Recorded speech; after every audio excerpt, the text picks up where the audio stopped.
Bueno, a ver si alguien me dice cómo es el dicho popular ese del maestro liendre. ¿Se lo sabe cómo reza ese refrán o ese dicho? ¿Cómo? Que de todo sabe y de nada entiende. Que de todo sabe y de nada entiende. Vemos que se refiere, ¿no?, a alguien que habla de todo, se hace el entendido, pero lo hace sin autoridad. No tiene idea de lo que habla en realidad. Leíamos antes en 1 Corintios 8:2, si alguno se imagina que sabe algo, aún no sabe nada como debe saberlo. Ahí nos deja un poco en una situación de que casi que todos somos un poco maestros liendres. Cuenta la historia bíblica, que hubo una vez un hombre al que Dios escogió para hablar cara a cara. Esto es una forma antropomórfica que se dice de expresarse. Dios no tiene cara, pero se refiere a intimidad y cercanía con Él para convertirse de esa manera en un delegado autorizado, transmisor de la palabra de Dios a su pueblo. Este hombre, autorizado divinamente para hablar en su nombre y actuar en su nombre, pudo sacar a su pueblo de la opresión y conducirlo a una tierra de la que se dice fluía leche y miel. Estamos hablando de Moisés. Y el texto que el leccionario nos sugería, el primer texto, el de Deuteronomio 18, 15, 20, pues nos muestra al mismísimo Moisés diciendo que Dios en el futuro levantaría un profeta, es decir, un comunicador, un portavoz de la palabra, que sería como él. ¿Y a qué se refiere a esto de que sería como él? En Números 12, 6 y 8 se indica la diferencia entre los profetas normales y la ventaja de Moisés, que era lo que he dicho antes, tener esa cercanía, esa relación cara a cara. Bueno, pues una cualidad semejante tendría que aparecer en ese profeta que vendría. No sería como los demás profetas, sino al estilo de Moisés, privilegiado de conocer a Dios cara a cara y, por tanto, con una autoridad incuestionable. Y fijaos que el texto de Deuteronomio lo que dice de la autoridad de ese profeta especial, en el 19, versículo 19, mas a cualquiera que no oyere mis palabras, que él hablare en mi nombre, yo le pediré cuenta. Porque lo que tiene de particular esa persona es como si Dios mismo estuviera hablando, pero sin el cómo. Yo añado, pero sin el cómo. Sin embargo, la autoridad de Jesús, que es de quien voy a hablar, él va a ser este segundo profeta importante, no es en realidad como Moisés. Sobrepasa a Moisés y a cualquier profeta. El libro de Hebreos 3.3 señala que la gloria de Jesús es mayor que la de Moisés. Jesús llegará a decir sobre sí mismo, ¿no?, que incluso la ley de Moisés hablaba de él. Eso lo encontramos en Lucas 24:44, en Juan 5:46, bueno. Y también en otra ocasión Jesús dice sobre sí mismo que él es más que un profeta, cuando menciona a Jonás. Aquí hay más que un profeta, más que Jonás. ¿Por qué estoy haciendo esa comparación de la autoridad de Moisés con la de Jesús, ¿no?, en esta introducción? Nos vamos al texto de esta semana, del Evangelio. Nuestro relato del Evangelio se sitúa al principio del ministerio de Jesús, cuando todavía él no era muy conocido, no era famoso todavía. Nos dice el texto que estamos en Capernaum, un pueblo pesquero que estaba situado en el mar de Galilea. Un pequeño pueblo en el mar de Galilea. Si miramos un mapa, está en la parte de arriba de Israel.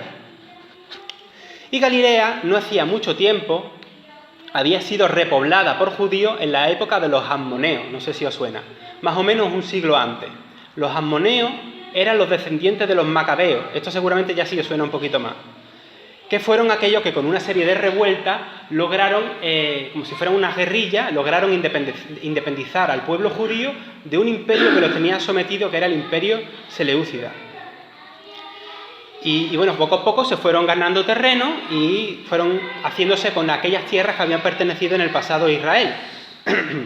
Entonces, durante la época de los macabeos, aquella tierra, allí vivían sirios, fenicios, árabes, griegos, y por eso se le llama Galilea de los gentiles, ¿no? A toda la zona del norte. De los gentiles por eso, porque la gente no era judía. Pero ya en tiempos de Jesús, después de los asmoneos, que ya, se recolonizó esa zona, pues ya las prácticas judías en tiempos de Jesús era lo más normal. Bueno, pues además de decirnos el texto que esta historia se desarrolla en este pueblecito de Galilea, Capernaum, también nos sitúa en un día en concreto, un sábado, en la sinagoga. Podemos ver en los evangelios que Jesús, por lo general, se mueve con más libertad en Galilea que luego en Jerusalén, que luego sabéis que en Jerusalén pues cuando corre más riesgo con sus adversarios, siendo allí donde le apresan, le crucifican, bueno, todo esto lo sabemos.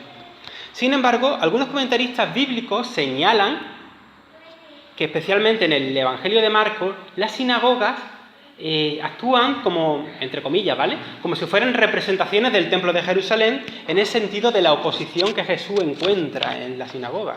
Es semejante a la que luego va a encontrar por esos agentes del templo. Bueno, el texto dice que están en la sinagoga. Y nosotros, pues, damos por supuesto que la gente de allí, de Capernaum, pues tendría un edificio para la sinagoga como nosotros tenemos aquí en nuestra capilla, ¿no? Pero no es lo más probable. Lo más probable es que no fuese así. En el siglo I, muchas sinagogas de aquella región, incluso luego fuera en la diáspora, no tenían un edificio propio para sus reuniones de sinagoga, para celebrar sus cultos, sino que se hacía lo normal que se hiciese en las casas de los más adinerados del pueblo. De hecho, en Hechos 16-13, los judíos de Filipo, por ejemplo, que no, Filipo ya está fuera, pero en vez de una sinagoga dice que se reunían a la vera del río. Bueno, pues lo que tenemos aquí probablemente es que es una sinagoga casera, una sinagoga doméstica.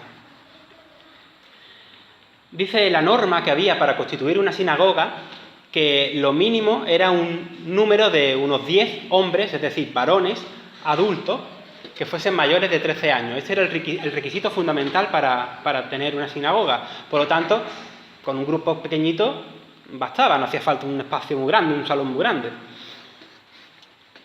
Vamos a fijarnos en el versículo 22, a ver qué pasa allí, en este versículo. Dice que los asistentes se admiraban ¿con qué? Con la enseñanza de Jesús, ¿no? Con su doctrina. ¿Y qué notan ahí? Una diferencia respecto a lo que ellos estaban acostumbrados a oír. Dice el texto que Jesús le enseñaba como quien tiene autoridad. Y destaca, y no como los escribas. Interesante esta puntilla.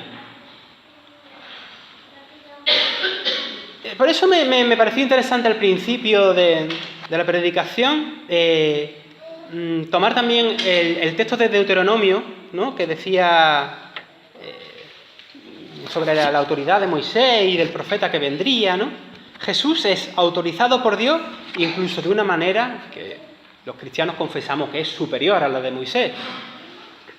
Y esta comparación con los escribas que eran los entendidos de las Escrituras, los que enseñaban a la gente a comprender la voluntad de Dios, ¿no?, los especialistas en la Torá, los que en realidad tienen una autoridad profesional en lo que enseñan, al ser comparados con Jesús, quedan fatal, ¿no? Quedan como si fuesen unos maestros liendres. Sus enseñanzas, pues parece ser que en comparación a Jesús no valen un duro, no tienen autoridad.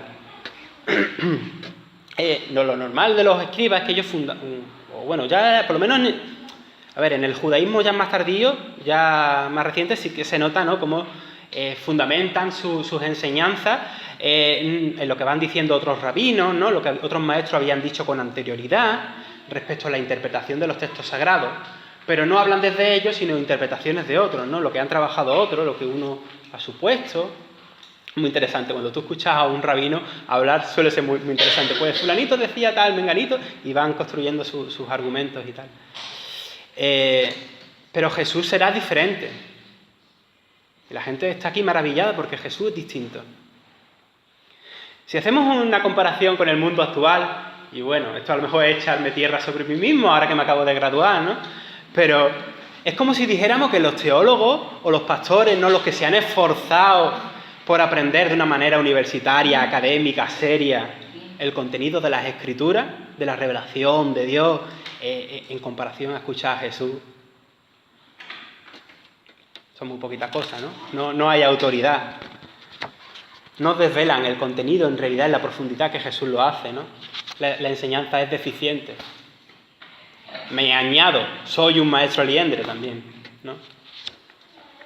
Esto nos lleva a pensar que Jesús, que en el Evangelio de Juan, aquí aprovechando un poco la teología del Evangelio de Juan, nos dice que Él es la palabra encarnada como uno de nosotros, lo dice Juan 1,14, es quien realmente puede darnos a conocer el sentido de la voluntad revelada por Dios, Juan 1,18, de su plan salvífico, de su anhelo por sacar a la creación y a la humanidad del estado en el que está, de redimirla.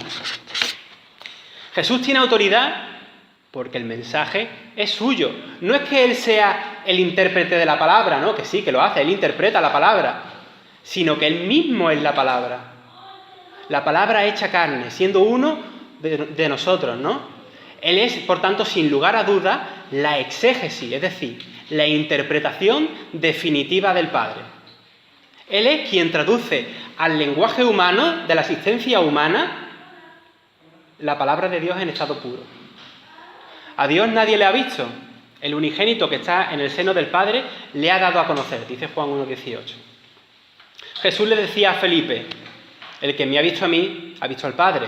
Él es la palabra con autoridad. La autoridad de Jesús no es la de un maestro que señala un camino. Jesús es el camino. A riesgo de ser cansino lo voy a decir de nuevo. Jesús es propiamente la palabra, el verbo de Dios, y por eso tiene autoridad para enseñarla. Jesús se autorrevela, se muestra a sí mismo y muestra al Padre. Y por eso la iglesia primitiva entendió perfectamente que Jesús es también parte de la proclamación, del querigma, del anuncio, del mensaje revelado. Y esto es muy interesante porque la revelación de Dios no es tanto un conocimiento que se aprende, ¿no? Y nosotros aquí nos lo aprendemos todo, aquí como unas normas, unas cosas, un sistema, que está muy bien, que es verdad que hay parte, pero no es solo eso. No es solamente un conocimiento, si no, no seríamos cristianos, seríamos gnósticos, ¿no? Salvados aquí por un conocimiento. No. Lo interesante de la revelación de Dios es que es una relación de Dios hacia el hombre, una comunicación. Y eso es lo importante. ¿Quién mejor que Dios, Dios con nosotros, puede explicar pues, lo que Dios mismo a lo largo de la historia ha querido decirnos? ¿Qué mejor intérprete? ¿Qué mejor maestro? Sino aquel que era con Dios y era Dios, dice Juan 1,1. Y que como celebrábamos en Navidad, se ha hecho Dios con nosotros, ¿no? Emmanuel. Dios en Jesús ha salido a buscarnos, a enseñarnos, a reconciliarnos y a invitarnos a una amistad. Qué alegría precisamente que puestos los ojos en Jesús, sin desorientarnos, puestos los ojos en Jesús, nuestro intérprete de Dios, aquello que del Antiguo Testamento nos resulta difícil y catastrofista, incluso violento, es como filtrado. Para que visto todo desde Él, porque interpretando las Escrituras desde Él, con ese lema precisamente que somos protestantes de la Reforma, del Solus Christus, ¿no? Desde Cristo, que es como se interpreta la Biblia, pues descubramos que al final, que lo que se nos quiere decir es que Dios es amor y que su justicia lo que pretende es restaurar las cosas. Y que cuando su justicia, su orden, sea una realidad en el mundo nuevo que esperamos, las cosas van a ser distintas. Pero el texto de hoy no solo nos dice que Jesús tenía autoridad para enseñar, sino autoridad para actuar. Y eso lo vamos a ver ahora. Y además esto nos hace pensar, no así como creyentes, no creyentes de a pie. Esto nos puede ayudar a dar el paso de lo que es una ortodoxia, de lo que es una doctrina correcta, ¿no? De comprender bien las cosas de la fe, un contenido de la fe correcto, a una ortopraxis, que eso qué es, pues una práctica cristiana consecuente con lo que creemos, ¿no? Sin entrar en critiqueo, algunas veces pongo puntillitas de este tipo, pero sin entrar en critiqueo, muchas iglesias que hoy en día alzan la bandera de la sana doctrina, ¿qué pasa al final? Que acaban teniendo una práctica de vida hacia los demás que no tiene nada de sano y que se traduce muchas veces en un legalismo tóxico, moralista y angustiante, ¿no? Bueno, en fin, que al final de sana tiene poco. Aunque lo que viene ahora a continuación es un episodio complicado de entender, lo que encontramos en el texto es a Jesús liberando a una persona que tenía un espíritu inmundo, y este tema de la inmundicia, para los judíos de aquel tiempo, era muy serio. Muchas veces se presenta este relato, al menos yo por lo menos lo he escuchado predicar muchas veces, como que Jesús está actuando en contra de esta persona que se encuentra en la sinagoga. Esta persona endemoniada, ¿no? Incluso se suele leer el texto así. Pero realmente Jesús no actúa en contra de esa persona. Jesús está actuando a su servicio, a su favor, como nos recuerda otro texto, precisamente.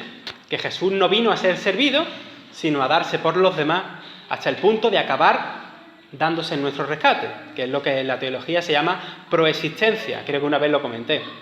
Es la vida que tenía Jesús, una vida dándose por los otros hasta, al final, hasta la muerte, ¿no? Que consideramos muerte redentora. En este sentido, esa proexistencia, ese darse de Jesús hacia los demás, es también un ejemplo de vida cristiana. Nosotros que somos sus discípulos, pues Él es nuestro modelo, ¿no? Nosotros estamos llamados a lo, voy a decirlo en latín, la imitatio Christi, que se dice, ¿no? La imitación a Cristo.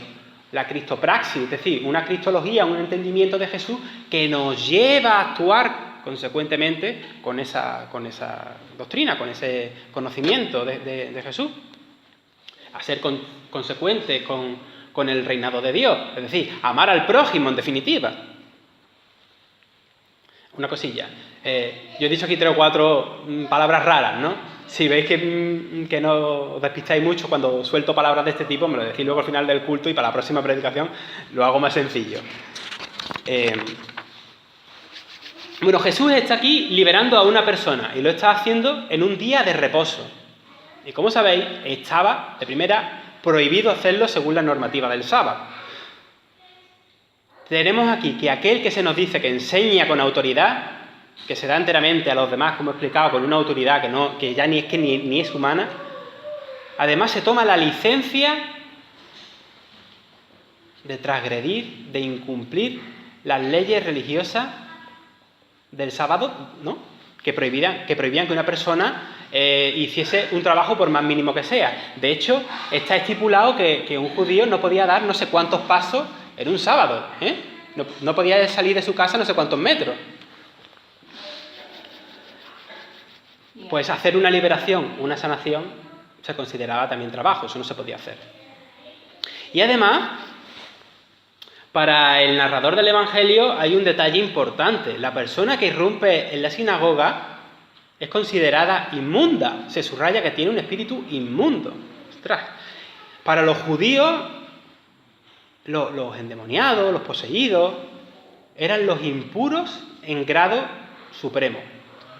Y la impureza en el sistema religioso judío es una corrupción que puede ser física, moral, es algo que se ha salido de lo que es el orden de Dios y que por lo tanto la gente tiene que evitar el contacto, porque si tú tienes contacto con algo impuro, tú acabas también contaminado de esa impureza, tú también acabas siendo inmundo. Pero Jesús nunca evita el contacto con personas impuras, según el esquema judío.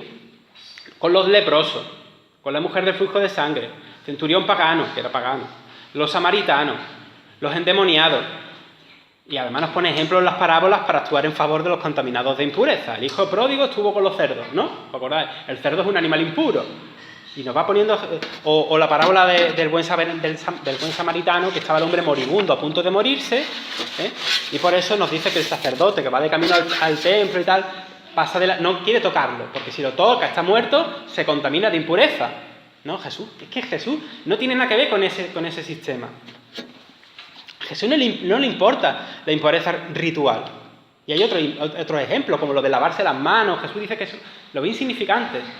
En resumen, Jesús se sale de ese esquema de la impureza para decirnos que la mayor impureza, la mayor inmundicia es la falta de amor al necesitado. Lo vemos en otros textos. Y por tanto le da la vuelta a todo este sistema religioso, a estos valores. No sé si alguien ha reparado en un detalle importante en la historia que estamos viendo. ¿Qué hace un hombre que se nos dice tiene un espíritu inmundo, subrayo, contaminado de impureza, ¿qué hace dentro de un culto sinagogal? Al igual que en el templo, el protocolo de ingreso en la parte de los hombres de la sinagoga es que tenía que ser mayor de 13 años, que fuese judío y no pagano, que estuviese sano y, por supuesto, no contaminado de ninguna impureza. Pero allí estaba este hombre, se había colado. De alguna forma, aquel hombre se saltó la norma y entró en la sinagoga. Y en lugar de recibir castigo, lo que ocurre en el relato es que Jesús le libera. Pero no puede pasar tampoco desapercibida la declaración que hace el hombre. Normalmente casi siempre las predicaciones se centran en esta parte y entonces no, aunque yo le he quitado un poco de importancia, no puede pasar desapercibido. Es que este hombre del espíritu impuro le dice a Jesús: sé quién eres, el santo de Dios, ¿no? Y lo pone allí diciendo quién es delante de todo el mundo. Y Jesús, es verdad, que corta aquello. No quiere que siga ese hombre exponiendo y diciendo quién es Jesús. No es conveniente pasar por alto. Dice un especialista que no es cristiano, es judío, se llama David Flusher, que para el judaísmo, desde el punto de vista estrictamente religioso, nadie puede definirse como un Mesías hasta que considere que haya completado su tarea como ungido de Dios. Se consideraría, dice este hombre, que se consideraría blasfemo que alguien se autoproclamase Mesías de Dios antes de que Dios mismo aprobase ese mesianismo mediante la obra completa o el cumplimiento de esa tarea mesiánica. Entonces, cosa que nosotros vemos en la resurrección, pero Jesús no veía su obra completa y no decía abiertamente que era el Mesías. Quizá por eso cayó este hombre. Pero también hay otra cosa. Al estar la invasión romana, los judíos deseaban que llegase un Mesías guerrero. Gran parte de los judíos deseaban que llegase un Mesías guerrero, sobre todo en la parte norte, en Galilea, que echase a los romanos, que los expulsase. Hemos dicho que siglos antes, con la revuelta de los macabeos contra los seleucidas, pues se había colonizado aquella parte, la gente tenía una identidad judía muy suya y el clima estaba tenso con los romanos. Si Jesús se presenta en aquella zona como Mesías, zona repoblada después de las revueltas, como digo, habiendo además por allí ciudades helenistas es ciudades que no eran judías, eran ciudades de griegos, como por ejemplo Cesarea de Filipo, Decápolis. Pues la gente podía confundir las intenciones de Jesús, si él se proclama Mesías, y crear revueltas guerreras al estilo de los celotes, ¿no? Y haciéndolo además en el nombre de Jesús, que es el que acaban de ver, que sana a los endemoniados, que habla con autoridad, pues puede ser perfectamente la excusa perfecta para aprovecharse de él como excusa para la revuelta. Pero bueno, vamos a resituarnos de nuevo con este hombre, con cómo Jesús restaura a este hombre. Y sí, considerando que efectivamente evita ser expuesto. Yo lo que veo como lector del relato es que a nosotros, o a mí en concreto, me toca hacerme también la pregunta del versículo 27. ¿Quién es este Jesús que con su autoridad restituye a este? ¿Quién es? El texto, en cierta manera, también, a lo mejor divaga un poco, pero es interesante en cuanto a la relación filial de Jesús con el Padre, el ejercicio de la soberanía divina que el Hijo mismo tiene, ¿no? Son detalles que la tradición reformada se ha fijado en ellos, ¿no? Lo de la soberanía lo digo por el versículo 22 y el 26, ¿no? De que sobresale esa autoridad de Jesús sobre los escribas y luego sobre los espíritus inmundos, como que nada se le escapa. Pero bueno, volviendo a lo que quiero decir de la pregunta 27, los que están allí presentes, la pregunta del versículo 27, los que están allí discuten, ¿quién es este que con su doctrina manda a los espíritus impuros y le obedecen? Y lo dicen de una manera que no parece haber regocijo, alegría en ellos por la liberación y la salvación de esta persona. Más bien el texto parece reflejar como incomodidad, ¿no?, por lo que ha pasado. Sin embargo, luego vemos en el versículo 28 que a partir de este momento, que Jesús todavía no era conocido, a partir de este momento, la fama de Jesús comienza a difundirse ya alrededor de Galilea. No es de extrañar que en otras partes de los evangelios encontramos cómo luego Jesús, ante otras personas religiosas, y al hacer obras de este tipo, Jesús es acusado de cosas muy graves, como por ejemplo de echar a los demonios en nombre del príncipe de los demonios, ¿no? Por ejemplo, en Marcos 3:22. Y este reproche por todo lo que tiene de escandaloso no puede ser una creación, un invento así gratuito de los evangelistas. Decía un gran especialista del texto bíblico, que se llamó Joaquín Jeremías, que los enemigos de Jesús acabaron diciendo tales cosas que si los evangelistas no se han avergonzado de reflejar esos insultos tan feos en los evangelios, es porque los acontecimientos de liberación acontecieron y que los enemigos rápidamente buscaron la forma de difamarle. La autoridad de Jesús, no pudo ser negada por sus enemigos, así que buscaron la forma de desprestigiarle, cosa que luego ha quedado constancia también en las fuentes rabínicas de la época de los orígenes del cristianismo.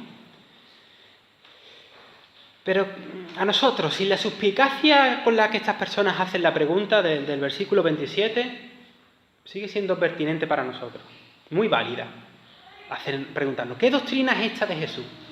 ¿Con qué autoridad Jesús hace estas cosas? ¿Merece la pena seguir a este Jesús que rompe con los esquemas de la religión establecida? Es decir, esa religión que nos hace sentir tan a gusto y tan cómodos, sin desafíos a los que enfrentar. ¿Merece la pena? ¿No es mejor tener a un Dios amaestrado según nuestra conveniencia? ¿Quién es este que cambia las cosas con esa autoridad? ¿Quién es? Y entonces nos toca decidir, ¿no? ¿Por qué me desafía incluso a liberar, a tratar a las personas que son incómodas, alborotadoras, trastornadoras o impuras, con las que no me apetece tener ningún trato? Yo quiero que esta sea una iglesia con autoridad, con esa autoridad que viene de Dios. ¿Y qué es esa autoridad? Para empezar, ¿cuál es la doctrina sobre la autoridad? La autoridad en la Biblia no es la que se impone por la fuerza, sino que es esta otra, la que dice, la de que quien quiera ser el más grande, es decir, con autoridad, pues que sea el siervo de todos, y el que quiera ser el primero, que se haga esclavo de todos. Eso es lo que dice Marcos 10, 43, 44. Ojalá por esa puerta, al igual que por la puerta de las demás iglesias, entrase no una persona que considerásemos impura o pecadora, sino 30, 40, 50. Aquí no somos mejores que nadie tampoco. Somos justificados por los méritos de Cristo, no por los nuestros. No podemos mirar a nadie por encima del hombro, considerándonos nosotros más puros. Qué bien lo resumió Lutero con la frase, ¿no? Simul justus et peccator. Somos justos y pecadores a la vez, ¿no? Ese es el resumen de la teología protestante, ¿no? Yo no me puedo creer nada. Yo no soy nada. Yo soy, pero una dignidad que es la que me ha dado Dios, ¿no? Pero yo no puedo ser más que otro que tiene también precisamente esa misma dignidad. Circula una frase por las redes sociales de Eugene Peterson, yo mismo la tengo compartida por ahí por el Facebook, que dice que la iglesia es una comunidad de pecadores, de entre los cuales a uno se le llama pastor. Ni un pastor puede creerse ni moral ni espiritualmente superior que nadie. Las iglesias muchas veces están enfermas de intolerancia por una mala comprensión de la santidad a la que hemos sido llamados. Nuestra santidad no va a consistir en tener prejuicios sobre otros, en acusar a los demás, ni en juzgarlos, sino en restaurarlos, acercarnos nosotros a ellos, sanarlos. Humanizar a la gente. Es una palabra que suena, ¡oh, humanismo! ¡Oh! No, sí, humanismo, como quieras llamarlo, pero el humanismo de Jesús.